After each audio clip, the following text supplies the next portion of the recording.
Let's be honest, wheelchairs are heavy, bulky, and ugly. If you carry a wheelchair in your car to take care of a loved one, you know how hard it is getting that clunky, old-style wheelchair in and out of your car. Introducing the Feather Chair Wheelchair. At 13 pounds, it's the world's lightest wheelchair. It folds in seconds and fits neatly in your trunk, backseat, or closet, so you can take it everywhere. And it's only available right here. Order yours today and get a free wheelchair case, a $50 value, yours free. The Feather Chair. The world's lightest wheelchair is just $4.99 with easy payments as low as $16 a month. Sorry, no Medicare or insurance accepted. So call right now to order yours. 800-823-5826. 800-823-5826. 800-823-5826. That's 800-823-5826. If you are trying to quit drinking or doing too many drugs, listen to me.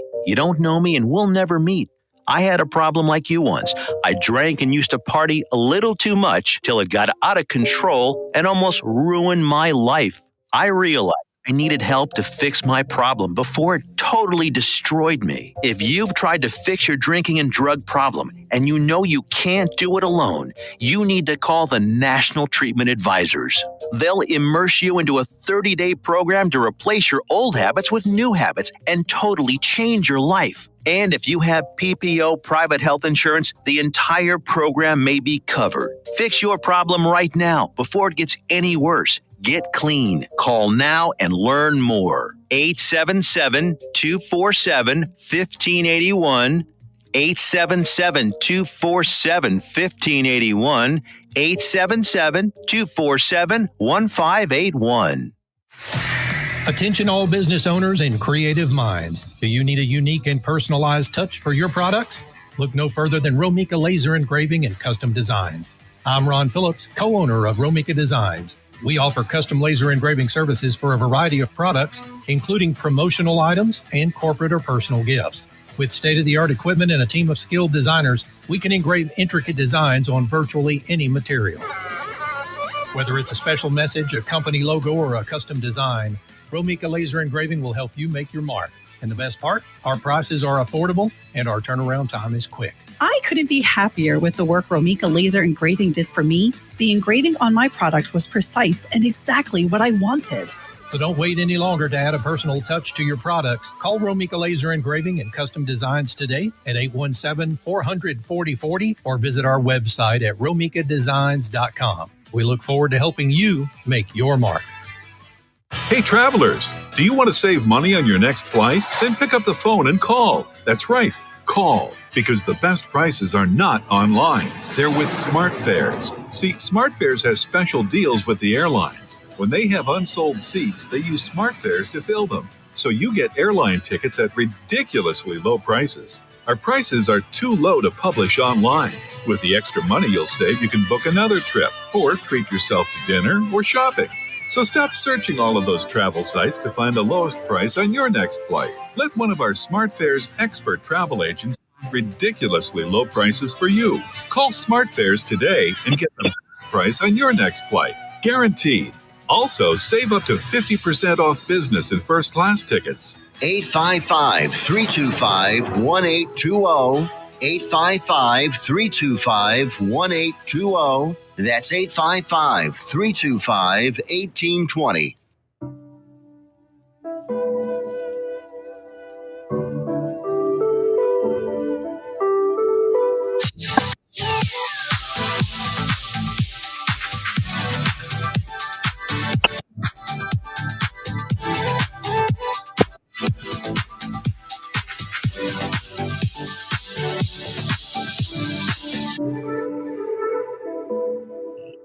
Good morning, folks. Happy Monday morning, all the way from the Dominican Republic. It's Adam Smith here, the Fat Loss Coach, joining you this Monday morning, starting the week off right to help you get ready for this week of fat loss, health and wellness, and everything in between. This morning, we're going to be talking about 3 different topics to make sure that not only you're staying on track, but also you're understanding why maybe sometimes you're falling off track, and also how to make sure you get back on track if you have a crazy life or crazy week ahead of you. So number one, the topic that everyone seems to be doing, or I get DM'd about all the time, is how even if you are eating healthy, why you're not losing weight. And then we're going to jump into topic number two, how to train even for fat loss when you have a super crazy life, which everyone seems to do, especially as we're rolling into summer with all the crazy functions and events and barbecues and life being life. We want to make sure that we're staying on track with our goals. And then obviously we want to make sure that we're building the body that you're proud of, right? Without obsessing over the scale. That's going to be topic number three. So we want to make sure that we have a healthy obsession with our weight loss goals and our health goals. And we're not obsessing over that number on the scale, because that number on the scale is not going to dictate our happiness, right? It's just our relationship with gravity. So we're going to dive straight into it with topic number one. Busting those myths around clean eating versus staying in a calorie deficit, those hidden calories, those portion controls, and everything else in between. I'm joined with Martin. He's also here from the Dominican Republic. He runs a very successful real estate company out here. He's one of my best mates and has been in the health industry for a very long time as well, been through the ups and downs of it as well. Martin, how are you doing this morning? Buenos dias, g'day mates. How's it going? Yeah, Martin Hunt here. We have the correct way around. We have the Coldwell Banker, which is obviously one of the biggest real estate companies in the world. We have the franchise here on the North Coast. I'm not here to plug that, but if you did want to buy real estate in the Dominican Republic, obviously I am available for those needs. And then, yeah, I've been in the health and fitness for probably 15 years. And, we're on a super good run at the moment. And me and Adam have been together in the fitness for about 5 years since COVID hit. And then, we're here in the gym together every single morning, do burpees together. So we're pretty tight, tracking our food together and all the rest of it. All right. So when it comes to the eating healthy side of things versus tracking your calories, I know we're kind of beating a dead horse with this side of things, but sometimes people need to be reminded. They don't need to be taught new things, right? So for those maybe tuning in for the first time or re-listening, when it comes to, let's say, buying healthy things in the supermarket versus buying things that are going to be more, let's say, in alignment to their goals, what would be the things that you would stay away from if you were starting out? Let's say you were trying to lose 20 pounds or 30 pounds. What would you stay away from in the supermarket? Like the top, say, 3 to 5 things.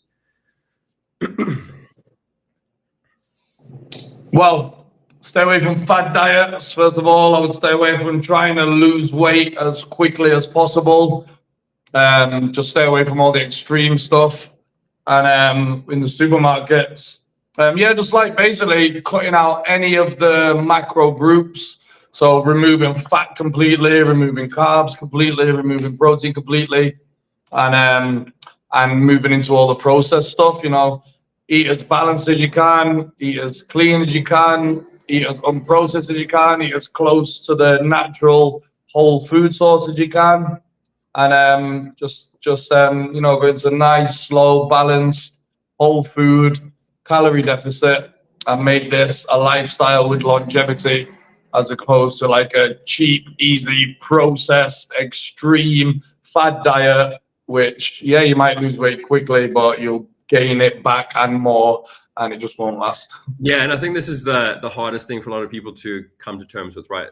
It may feel like you put on the 20 pounds all of a sudden, or the 50 pounds all of a sudden, but that's not what happened. You've gained the weight over some time, and now you've got to a point where you're so uncomfortable that you want to lose it as quickly as you can. So you go to the extreme, right? You try and cut out the carbs quickly, or you realize that in the US, for example, like summer's like 70 days away or 60 days away or whatever it is. You're trying to make sure that you're bikini ready or beach ready or backyard pool ready, and you want to lose the weight as quickly as you can. So you're trying to get in shape or lose those pounds you put on over the Christmas period and the winter period. So you want to shed off that weight really quickly. So you go to the extreme. You cut out all the junk food, you cut out all the soda, all the carbohydrates, everything that you think that's going to shed that weight quickly. But what you'll do is you're just going to starve yourself. You're going to put yourself into a grumpy, horrible state of mind, and then you're just going to binge that food back over the weekend. So one of the things I'd highly suggest is, one, that you do it sustainably, right? So obviously cutting out the processed foods is a great start, but even simply by like cutting out the takeaway food or the junk food or that kind of stuff is a great place to start. The other thing to remember is that when something is sold to you to be healthy, it doesn't mean that it's calorie less, right? In regards to just because you're buying an acai bowl, or just because you're buying a salad, or just because you're buying a turkey wrap versus getting the burger and fries, or because you're not going to get the fish and chips, for example, doesn't mean it's going to be less calories. It might be more calories in the actual item that you want. So you have to make sure that you're understanding the calories for the item that you're consuming. This is where a lot of people get really frustrated when they say, yeah, I'm eating healthy, but I don't know why I'm losing weight. One of the things that I like to point out time and time again is the classic thing of like avocado and toast, right? Avocado is a great fat source, but having like a whole avocado for breakfast on toast is a huge amount of calories. And even though it's a healthier option than maybe a McMuffin, it may sound healthier, it's going to be more calories than a fucking McMuffin, right? So be aware of this. Understand that it doesn't mean it's going to be less calories. This is going to put you in a calorie surplus, and you're going to gain weight from that. All right, two things on this. One is, it's better to lose 1.5 pounds a week over the course of 12 weeks and keep it off than it is to lose 20 pounds in 2 weeks and then put it all back on. What's the point? Low, sustainable, educating yourself, doing it in a sustainable fashion where it has longevity, and then you keep it off. Obviously, it's not the instant gratification, bro. It doesn't feel as good. It doesn't give you the quickest results, but it gives you the long results, and it allows this, get abs in 20 days, lose 20 pounds in 2 weeks. Obviously, it's all glittery and bright lights, and it sounds amazing. And it might allow you to lose 20 pounds, but what are you losing? Are you losing fat? Your body can't lose 20 pounds of fat in 2 weeks. You're going to lose a lot of water. It's like, think about boxers that go into a fight and they lose 20 pounds overnight. You can do that if you want, but you have to put it all back on the next day because it's just water. So, what's the point, really? You're not educating yourself on your nutrition. You're not gaining sustainable longevity with habits, and you're just going to put it all back on. So it's much, much better in the long run to do this. The losing a little bit over time with the habits you create, and you actually losing body fat that will stay off. Yeah, that was one thing I wanted to point out. All right. So when it comes to portion control, this is something else that's not so much a myth behind this, but a bit of something that people can lean into a little bit. But also, I don't really believe in just eyeballing portion control, right? Because if you've never weighed out your food, or you've never gone through the process of tracking your calories or tracking your macros, you don't have the skill, the ability to eyeball what 100 grams of rice looks like. You don't have the ability to portion control your protein on your plate. Yeah, you can cut down maybe the food sizes, right? You can maybe half the amount of food that you're consuming, but you don't have the ability to understand how much food you should be consuming, or how much protein or fats or carbs are going to be on that plate at all. So when someone thinks that they can self-manage, yeah, I know how much protein's on that plate or how many carbs on that plate. No, you don't. If you've never gone through the process of tracking your calories by putting in the phone, by weighing it out, by doing any of that stuff, it is 100% a skill that I think everyone should develop. And it's something I wish I'd learned earlier. It's something I wish my parents had taught me, but they didn't know that skill, so they couldn't pass it on, right? And when I have kids, it's 100% something I'm going to teach them as they getting on through that early teenage years and like seeing me in the kitchen, like, yeah, you got to weigh out your food. You got to understand what you're consuming. It's the same as like, you need to learn how to change oil in the car. You need to learn how to change a tire. Like you need to learn what fuel you're bringing into your body so you can change your body and you can control it as you please. But the people that I see that struggle the most are people that I see that are going to the gym and training all the time, that are putting in the effort and don't see any results because they're not understanding the nutrition.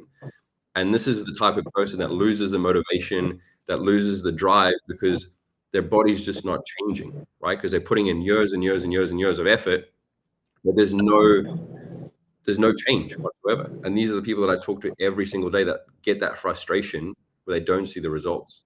And we see this all the time in the gym, right? Something I wanted to just mention quickly, which I was talking about, when you were talking about eating healthy and losing fat, it is genuinely two completely different subjects. Eating for health, you can put on body fat eating for health, because when you talk about eating for health, people are talking about basically the vitamins that you intake, having healthy hair, healthy skin, healthy nails, eating for heart health, organs. It's basically a completely different subject. And when you're looking at body fat, you could eat food that basically has no nutrients in it, and it would give you, in reality, a bad organ health, bad hair health, bad skin and nails, but you would be absolutely ripped and you'd have a six-pack and you could lose body fat. I mean, I could eat all day, literally cookies and bread, and, I could go and have a cheeseburger at McDonald's, and I could do all of this, and I could literally be completely ripped with a six-pack, because it is about calories and macros and all that, and you could do it. And eating for fat loss and eating for health in that respect, it's two completely different subjects. And, you obviously you can do it together, and you should do it together, but they are exclusive to each other. And so when you're doing one, when you say to yourself, okay, I'm going to go and eat healthy, that does not mean that you're eating for fat loss. And people seem to think that they're intertwined in some way, and they're absolutely not. And if you get in your head, I'm going to eat healthy, you can still be putting on weight. Absolutely. Yeah, 100%. Yeah. So one of the things that is super interesting, right, is, so I have a vegetarian client, and she came to me because she wanted to essentially drop some body fat, and she wanted to make sure that she was, let's use the word, tone up. She wanted to gain some muscle mass, and she wanted to get stronger and all this kind of stuff. For her wedding anniversary, she's going to the Bahamas with her husband. And one of the things that she noticed was, like, when she came onto my board with my program, was that she had to increase the food that she was eating, right? Because she wasn't eating enough food. Mm-hmm. Then not only did she realize that she had to increase the amount of protein that she was eating, right? But she's hitting all her protein, even though she's a vegetarian, which is awesome. And now she has way more energy. And this is one of the other things that people don't understand, is that often, especially when it comes to the female demographic that I work with a lot, is they get stuck in this mindset of almost under eating every single day, because they feel that they have to under eat or almost starve themselves. Like, she was eating under 1,000 calories every single day, trying to lose weight. But the thing is, you have to feed the machine. Whether you're a vegetarian, vegan, pescatarian, whether you are wanting to do keto, whether you're wanting to just eat like a normal person, you have to look at your body as a machine, right? So whether you're able to get to the gym 5 days a week or even 3 days a week, your body needs fuel. So whether you are tracking your macros or you're wanting to just eat healthy, the reason that you are having these energy slumps in the afternoon is not because of your age, not because your hormones, not because you're menopause. It is not because you're male or female. It's not because you have blonde hair or black hair. It doesn't matter. It's because you're not feeding your body properly.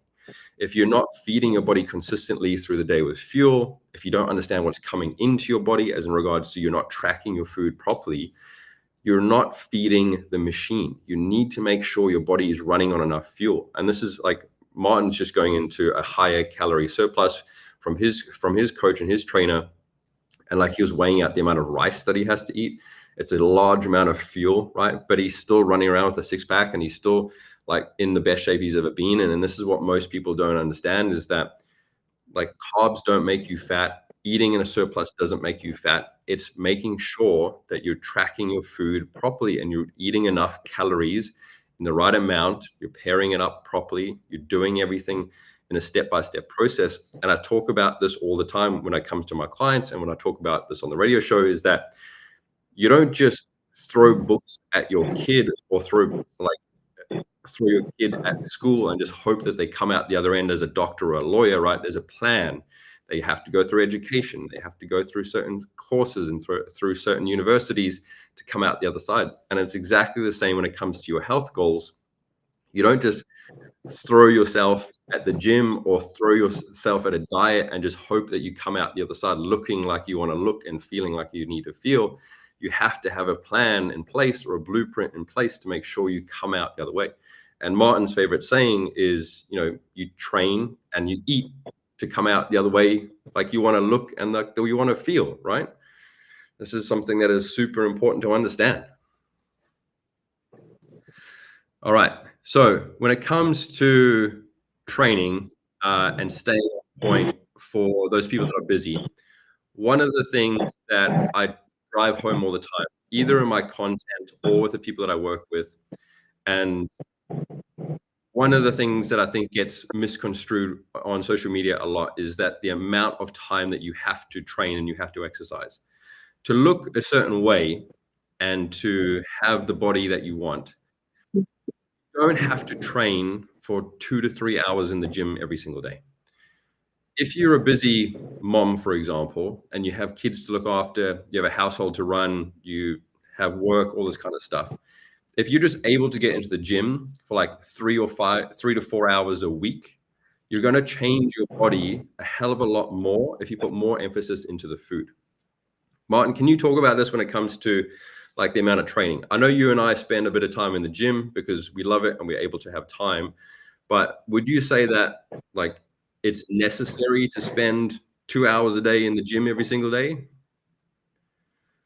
Only if you're Kim Kardashian lying on the internet. No, absolutely not. I think, and like I said, okay, train the way you want to look. What's your goal?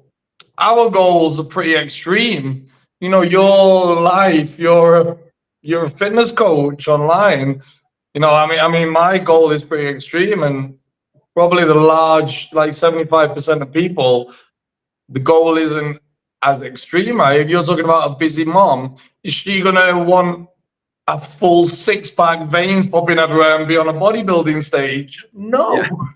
So that person might need to go to the gym 2 hours a day, and your average person who's looking into fitness, I'd say 75% of people, the goal is probably to look athletic and just look like they go to the gym, to be healthy, happy, strong, fit, disciplined, have a high energy level, and just to look athletic. You don't need to be superhuman. And if that's your goal, going to the gym 40 minutes a week, 4 times, 3 times, is absolutely enough. And then, okay, we're tracking our food, but you have to track every single thing that goes into your mouth. Neither. This whole idea of the reason why we're doing it, a big part of the reason why we're doing it is to be a better version of ourselves, to be better for our loved ones, to be happier around them, to be able to spend better quality time with our family, social events, loved ones. And so then when we go out with them on the weekend, on a Wednesday night for a meal, we want to go out and enjoy that meal. And so we're only tracking like 80% of what we're eating anyway. So, you're going to the gym 4 times a week for 40 minutes, you're tracking 80% of your food, and you're going out on a Saturday night and you're going and having a nice meal and you're drinking your couple of glasses of wine and you're still progressing, and your end result on that balanced lifestyle is you look athletic, you look fit, you feel happy and healthy, and people say to you, oh, wow, you work out. And, that's probably the majority of people's goals. And with that program and amount of dedication I just described, you can absolutely get there. Yeah, 100%. All right. So when it comes to like the perfect kind of program for someone who's in that demographic, right? So let's say, as I mentioned earlier, that you're a mom that's trying to shed between 50 and 20 pounds. You're busy. You're coming to summer, especially in the US, for example. The things that I would focus on if I was you is, one, the simple things of trying to get your steps in, right? So as a human being, we want to try to get those 10,000 steps in. If you are only around 5,000, then just try and increase by 1,000. Try and get to 6,000 steps a day. If you are trying to get to the gym, just aim for those Monday, Wednesday, Friday sessions, 45 minutes at a max, and you're absolutely fine. You don't have to spend hours doing cardio. The cardio is going to be a waste of time anyway. You're looking at doing resistance training. The reason why you want to do the resistance training is because the resistance training is going to help increase your metabolism. You're going to be building your muscle mass, your lean muscle mass, which is going to increase your metabolism. And that's going to shape your body anyway. So if you can do those 3 to 4 sessions a week, they're going to be perfect for you. Spend 45 minutes, do push-pull legs or full body if you want to. Spend some time on the machines, make sure you're doing the resistance training and you're pushing yourself to at least close to failure, if not failure. If you've never done a gym workout before, or if you've never done any resistance training, jump into my Facebook group. There's a ton of free information in there. There's links that will pop up from this call, but you can find the Facebook group. It's called How to Look Good Naked Without Giving Up the Foods That You Love. It's a free Facebook group. You can find me on YouTube at _fat loss coach. You can follow the links there, and you can find me on Instagram as well, _fat loss coach. There's tons of free blueprints and free workouts and everything else around that. The thing that's going to change your body the quickest, though, is going to be the nutrition. And Martin and I are going to talk about this all the time, and we're going to beat it like a dead horse, because this is what's going to change your body the quickest, is making sure that the nutrition side of things is taken care of. All right. So we've got a couple minutes before we... Just interject there. That's not the thing that's going to change your body the quickest. It's the thing that's going to change your body. I just repeat one time. December just gone. The start of December, I had a full 6-pack. I'm in amazing shape. And I said, I'm going to go in December. I'm going to enjoy myself. I'm going to go out and I'm going to drink, eat, and be merry. I'm going to eat junk food, enjoy with the family, and I'm going to drink alcohol. I'm going to party. And my training regime stayed exactly the same. And the only thing that changed was my nutrition. And I took a photo on January the 1st, and I looked like I didn't go to the gym. I had high body fat, I was bloated, and my training stayed the same. And my diet changed, and I went from ripped 6-pack to high body fat in a month. Sorry, go on, Alan. So when I say change your body the quickest, I mean in regards to quicker than any time trying to out-train your diet, right? So in relationship to the gym, most of the time people spend years and years in the gym trying to change their body using the gym. But if you focus that attention on nutrition, you put that effort into your nutrition, that will change your diet. The other thing I want to talk about when it comes to your effort and your time, the amount of people that I talk to who are like looking for crazy and fancy new recipes or crazy and fancy new ways to cook things, honestly, there's 1,000,001 different recipes and different ways to cook beef or cook chicken, all that kind of stuff. But if you just stick to doing it ways that you can repeatedly do and consume that are easy and quick and simple, and you just bulk cook that food and you keep it in the fridge, that's what's going to keep you consistent. It's not about looking for new fancy recipes on TikTok or Instagram. It's about stuff that you can consume all the time and be consistent with it. Once you surrender to the fact that the food is fuel, right? Purpose over pleasure. And it is just serving a purpose. That's it. If you have 1 or 2 meals through the week, like Martin mentioned, like maybe you go out for date night on a Wednesday night, or maybe that you go out on a Saturday night and you have like a friend's gathering or a barbecue or something, and you've been strict through the week with your nutrition and you use those meals as your reward meals, and that's the thing that you look forward to, that's cool. But the rest of the meals through the week are really strict, and you stick with those foods that you've cooked at home, you've prepared, then you can stay on task and you can make sure that the food is simple, you've prepared it, you've taken care of it. That's awesome. But if you're looking to like make every single meal something fancy and something that is going to be like groundbreaking or like mouth-watering, you're complicating your life. You're making it harder than it needs to be. You're taking up more time than it needs to take up. You're spending way too much time meal prepping. This is when things get more complicated, and this is when things get overwhelming, and this is when you're just going to quit doing the whole kit and caboodle, and you're not going to want to do any of it. But if you're just bulk cooking your rice, bulk cooking your proteins, and bulk cooking your vegetables, you're going to be absolutely fine. Just stop trying to make it more complicated than it has to be. So we got about 30 seconds before the break. When we come back, we're going to be talking about how to build the body that you're proud of and stop obsessing over the scale. We're going to talk a little bit more about how to set yourself up if you are really, really busy, making sure that you're prioritizing the stuff that needs to get done versus over the fluff and the bullshit. All right, see you in a minute.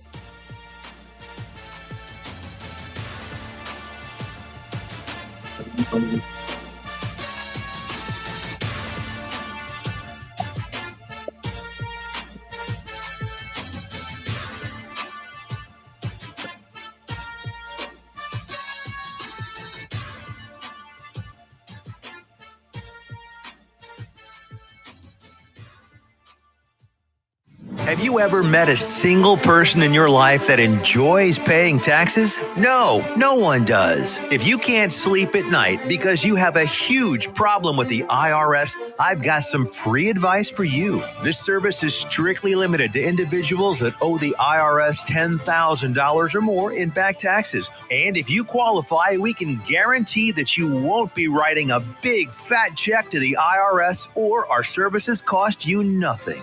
The first 100 people that call today will get a free tax consultation worth $500. Stop worrying about your IRS problem. We can help you, we promise. Call the tax doctor right now. I mean right now to learn more. 800-240-4587. 800-240-4587. 800-240-4587. That's 800-240-4587.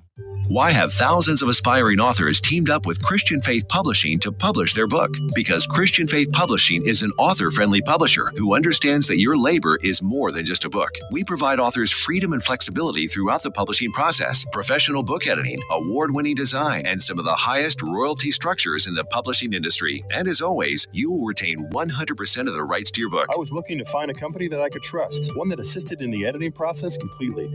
The most important qualities that I was looking for was a publisher who was honest and upfront, no hidden costs or fees, and owning the rights to my own work. Christian Faith Publishing will publish, market, and sell your books in all major bookstores, online booksellers, as well as specialty Christian bookstores. Call for your free author submission kit. 800-978-4812. 800-978-4812. 800-978-4812. That's 800-978-4812.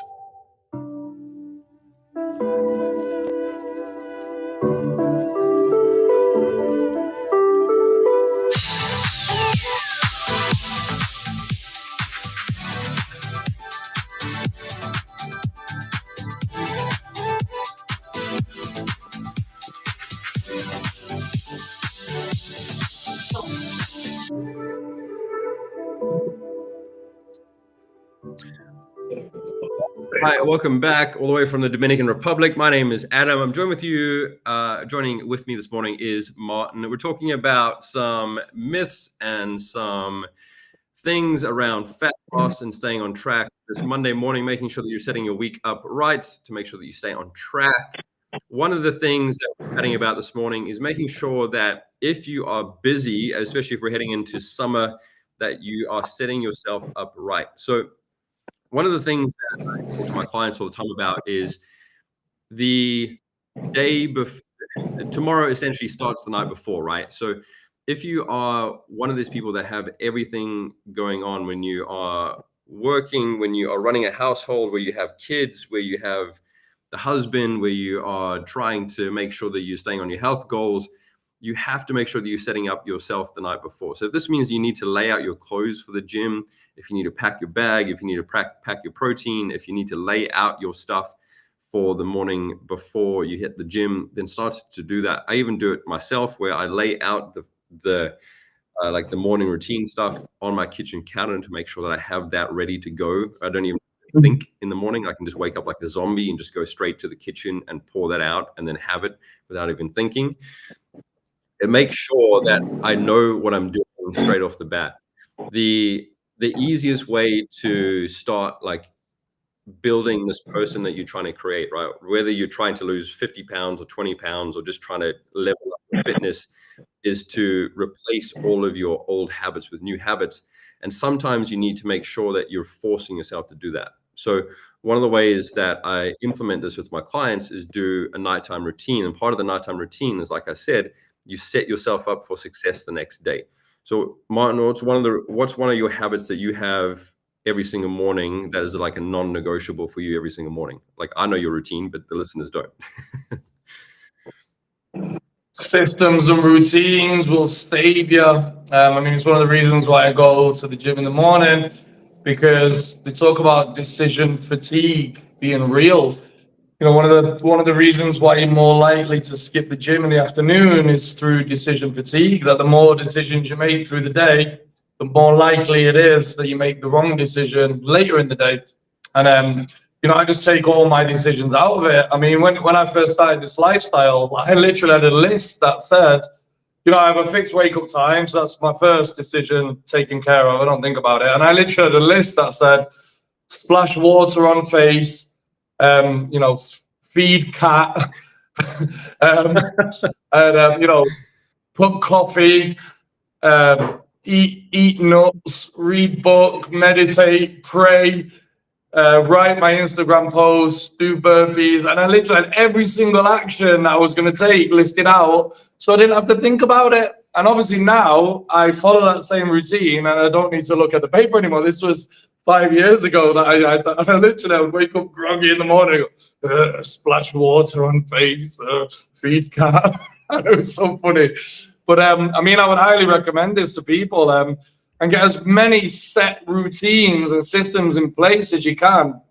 And now I'm so ordered. You know, I say to you, I know what I'm going to eat on Thursday this week at 3 p.m. I already know.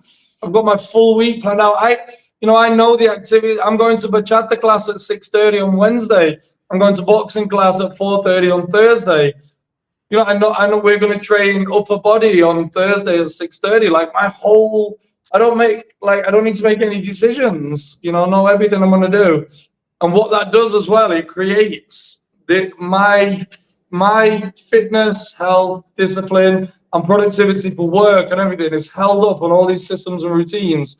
So when the bad wave comes, where I don't want to do it, where it's difficult to get out of bed, where I've got no motivation, I just follow the routine. I just get up, and I hate it, and it's difficult, and my body hurts, and I'm tired, I've got no motivation, and I just splash water on my face and feed the cat and do the burpee, and I just follow all this stuff. And then obviously you just follow it, and then you get through it, and then you get to a phase where you're motivated again and you love it and you do it.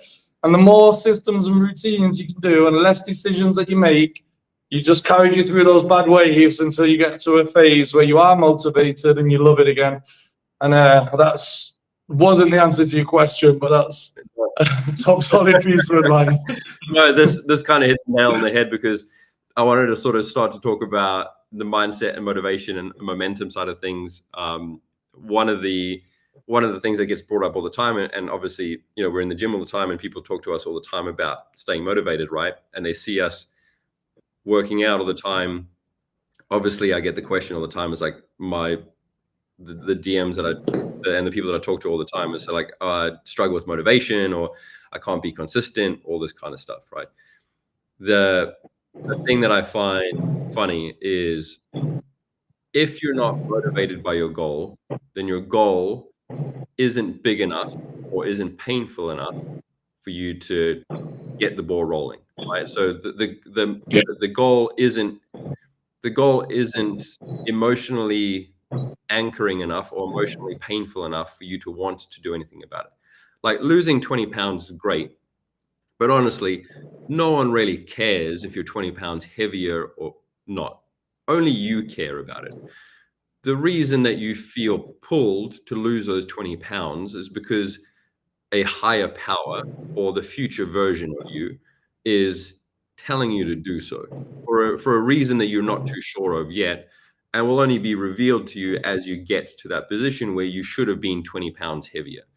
And if we want to go down a deeper conversation with this, maybe you needed to be 20 pounds heavier because you needed to be you needed to be fitter, or you needed to be strong enough to save your child from something, or because you needed to be in better shape because your husband needed to stay attractive to you, or your wife needed to stay attractive to you to save your marriage, or whatever the case is, right? Or maybe you needed to put off that heart attack for another 5 years, or maybe because someone judged you if you were 20 or 50 pounds heavy enough and you lost a business deal because of the way that you looked, whatever it is, right?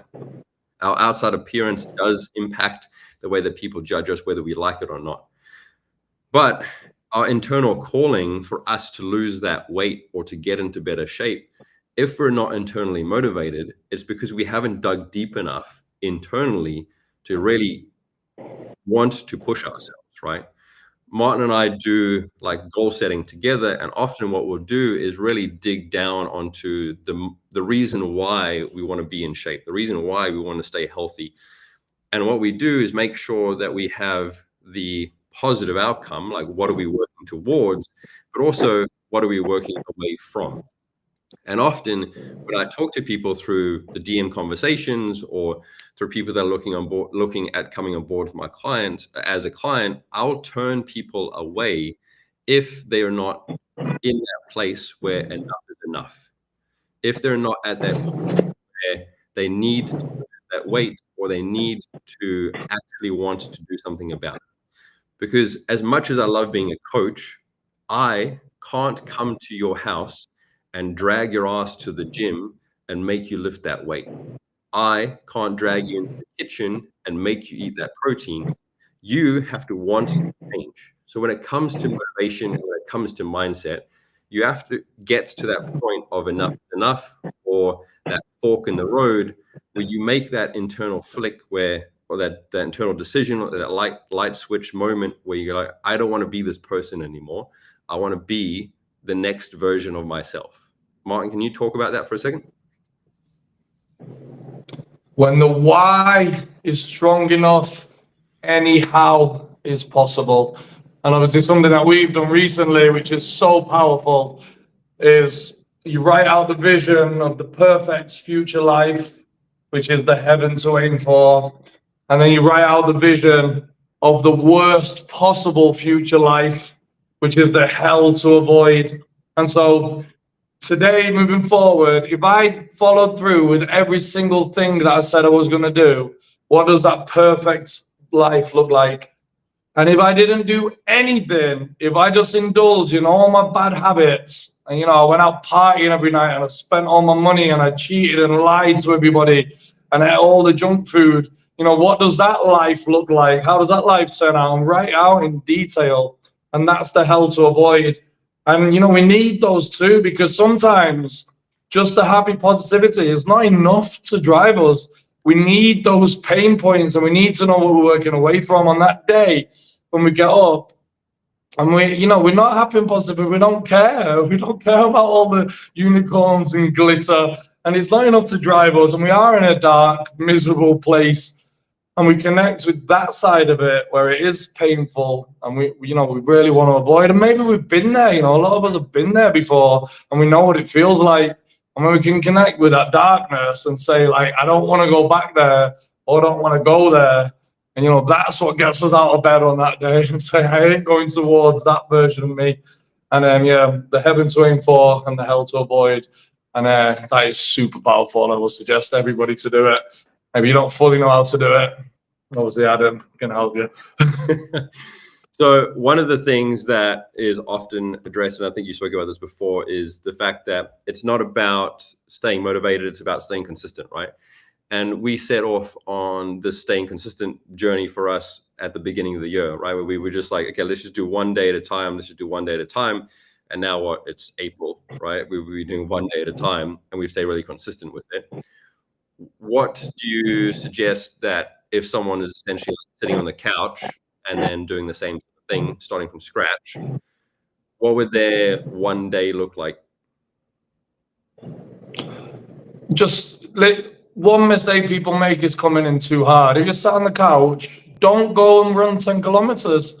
You know, don't go and do 2 hours in the gym 7 days in a row. You'll just regret it. It will be too painful. It will be too hard. And the likelihood of you falling off will be so high. Just go and do something, anything, you know, whatever activity you're working towards. If you say, I'm going to go running, just go and put your shoes on, go out the door, and just go for a 5-minute walk. Because even the thought, if you say, I want to go and run 5K, and that's what you plan to do, you might never go and do it, because going to run 5K is such a big task that it might take you 5 months to get your ass off the couch and go and run 5K. But going to put your shoes on and going for a 5-minute walk, you can do that right now. You can literally finish listening to this, what we're talking about. You can put your shoes on, you can walk 5 minutes. You can do that. And what puts something that's not in motion, the only thing that can put it into motion is motion. And it only needs the minimum amount of motion to kick it off. And so if you can just take one tiny little action, which is putting your shoes on and going for a 3-minute walk, that's all it takes. And that can set it off into motion. That a month later, 2 months later, you're doing a 10K race. Yeah. And, you know, that's my advice, just taking the most minimum motion. If your activity is going to the gym, just go and sign up. You don't even have to walk in, just go and sign up. The next day, go in and do 5 barbell curls. That's it. You just need to take the slightest minimum action and then build off that. The next day, then you go and do 2 exercises. And that's it. You just take the most slightest minimum action and then build up from that point on. You know, don't go in at the highest level. And that's like the best advice we could give you. I believe this is one of the hardest things that a lot of people have to come to terms with, especially if they're trying to go from, let's say, 0, essentially sitting on the couch, right, to then trying to lose those 20 pounds or those 50 pounds. They get to that point of frustration and they're super motivated. They're like, I want to do something about this now. And they are like super motivated, right? Let's use the word motivation. And they want, okay, let's do everything. So they do all the meal prep, they join the gym, they sign up to all the classes, they do the Orange Theory, but they do all of that in like the week span, right? And it's just not sustainable because they've gone from sitting on the couch to doing everything. So they burn themselves out within the first week, right? So this is when they crash and burn and they lose all motivation, either because they hurt themselves or they can't sustain it or whatever the case is. So one of the best things that you can do is, as Martin says, if you're starting from 0, right, whether you're just getting back into fitness or you've fallen off track or you're just trying to lose those 20 pounds before summer rolls around, is you just start off slowly and then you start building those consistency. You just start building little blocks at a time to make sure that you're building something that you can sustain, whether you have a full household of family and kids, or you're just trying to then just lose 1 pound at a time. If you it's not about losing the 100 pounds in 100 days. It's just about losing 1 pound at a time and then working on keeping it off and staying consistent with that, right? So whether it's making sure that you're hitting your protein breakfast every single day or you're hitting your steps every single day, it's about being consistent with those things over time, right? This is the most important thing for sure. The quote that's getting thrown around my head a lot this morning is, don't break your promises to yourself just because it's inconvenient to you today, right? So this is something that is really, really important. And we talk about this all the time is, you know, if you've promised yourself you're going to go to the gym tomorrow morning, you make sure you go to the gym, right? Because this self-esteem or this confidence, the self-confidence that you're looking for is coming from the promises that you promise yourself you're going to do, right? It's not going to come from this number on the scale that everyone is trying to aim for. And as we're getting towards the end of the show this morning, this is something that I really want to touch on. Because of my demographic and because of who I work with, when it comes to especially women, I see it all the time is, especially women, they're trying to chase this number on the scale, right? Whether it's trying to get under 200 pounds or they're trying to get to 170 pounds or whatever it is, they think when they get down to that number, they're just all of a sudden going to be their happiest self or their most confident self or have this amazing self-esteem. But that doesn't come from that number on the scale.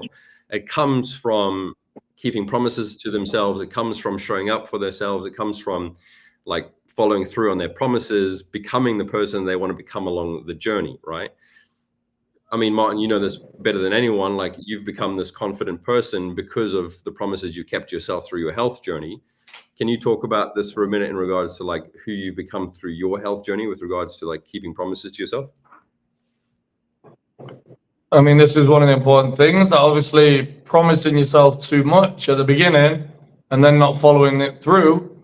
This is one of the reasons for failure, that then you go into this self-sabotage mode where you've failed. And the only reason you've failed is because you've aimed too high too quickly. So, there's a fine balance between pushing yourself and also promising yourself things that you can actually complete. We talk about this thing called stacking wins.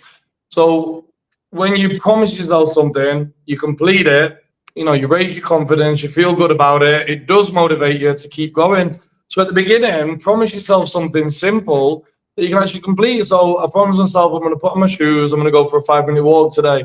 Then the next day you say, I promise myself I'm going to get up 10 minutes earlier than usual. I'm going to put on my shoes and go for a 10-minute walk.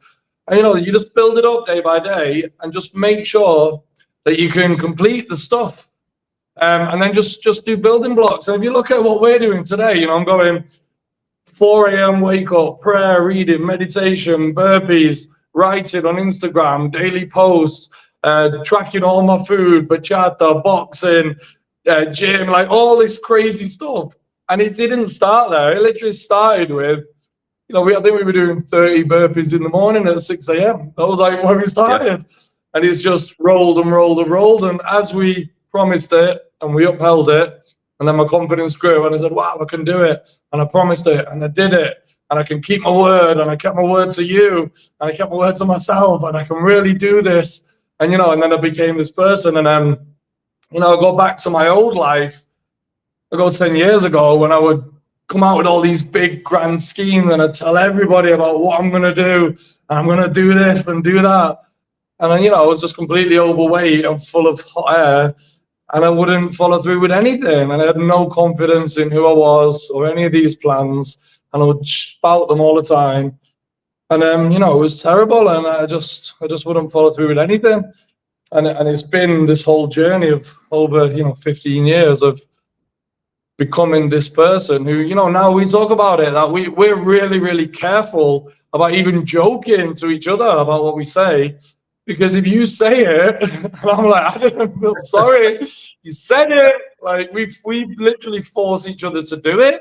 I'm like, you said it, you've got to follow through with it. Because if you can get to a point where you say it and then you force yourself or the other people to follow through with it, you basically become like a modern day wizard. Because if I speak the words and then I absolutely follow through with it every time, what I can achieve in this life, it becomes absolutely magical, because I say it, I do it, I achieve it. It's like, I can do anything I want in this world. You know what I mean? Yeah, 100%. And I think this is where most people fall down when it comes to their weight loss goals or their health goals, and then the lack of belief and self-confidence behind it, right? So the one thing that I've come to understand of being in this industry for such a long time, it's their absolute self-belief in regards to attaining their goal. The people that don't lose the weight or don't become the healthy version of themselves are people that have attempted it so many times and then lost that belief of it actually being able to happen, right? So if they say that, okay, cool, tomorrow morning I'm going to start because it's Monday morning and I'm going to do it. As soon as they fail at that, then any attempt in the future just gets watered down and watered down and watered down, and their subconscious starts to believe it. And then they don't attempt anything properly in the future, and their subconscious just reminds them like, oh, hey, Susie, or hey, Becky, remember last time you said you were going to lose that weight and you lost it until Wednesday, and then you went out for nachos and margaritas, and then you fell back into old habits, and then you didn't even care anymore by the weekend again. This is what's going to happen again. So why are you even attempting to do it, right? So if I can leave the listeners with anything this morning, if you are starting again because it's Monday morning, or if you're going to start a program again, or if you're going to start to work with a coach again, whether it's me or someone else, that number one is that if you're promising yourself that you're going to stick to it, that you stick, that you follow through on what you say you're going to do, whether that is going on Orange Theory, whether that you are doing keto or that you're sticking to a meal plan or whatever you're going to do, just do it 100%. If you say you're going to do it, do it. No matter what obstacles get thrown at you. The other thing to remember is that if you are going to do something like this, the universe is going to test you in some kind of manner to see if what you want is really what you want and how badly you want it.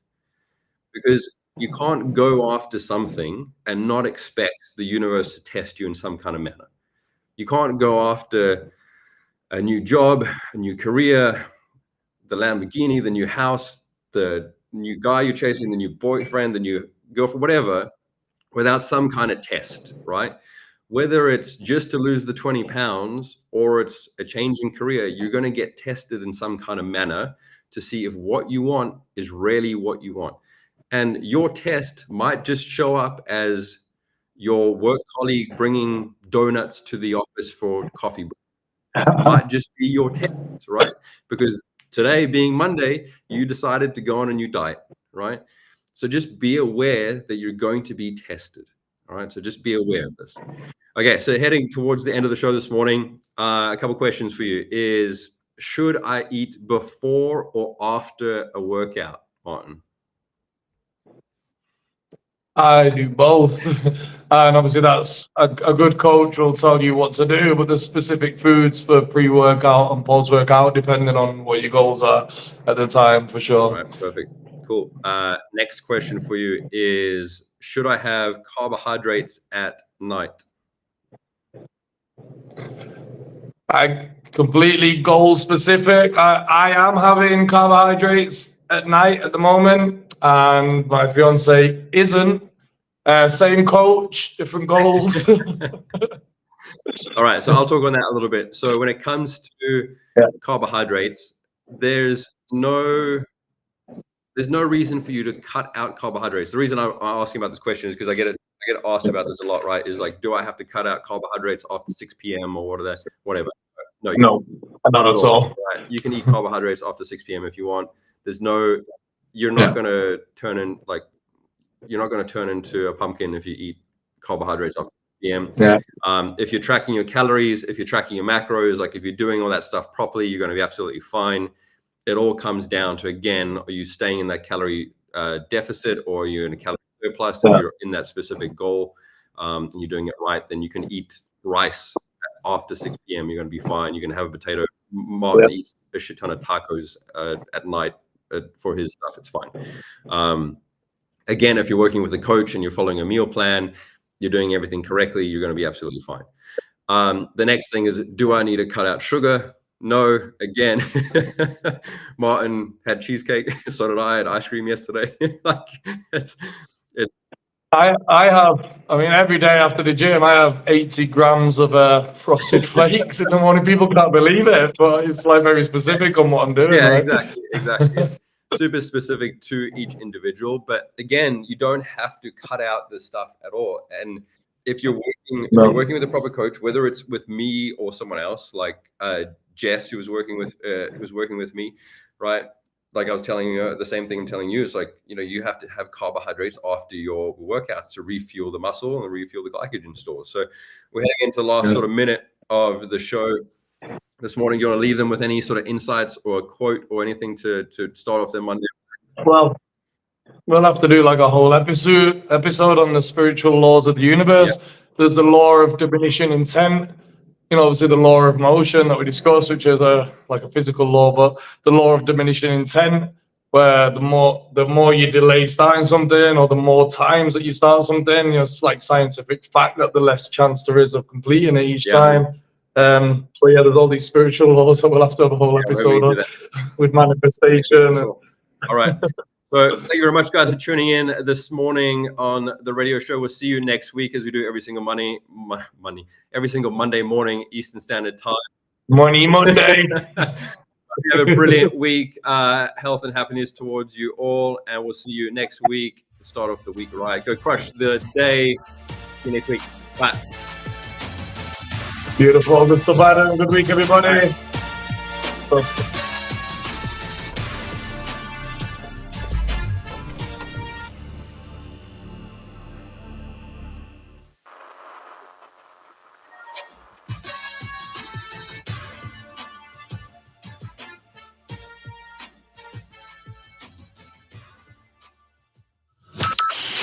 From Burleson to Venus and Grandview to Godley, this is the voice of Johnson County. Joco Community Radio.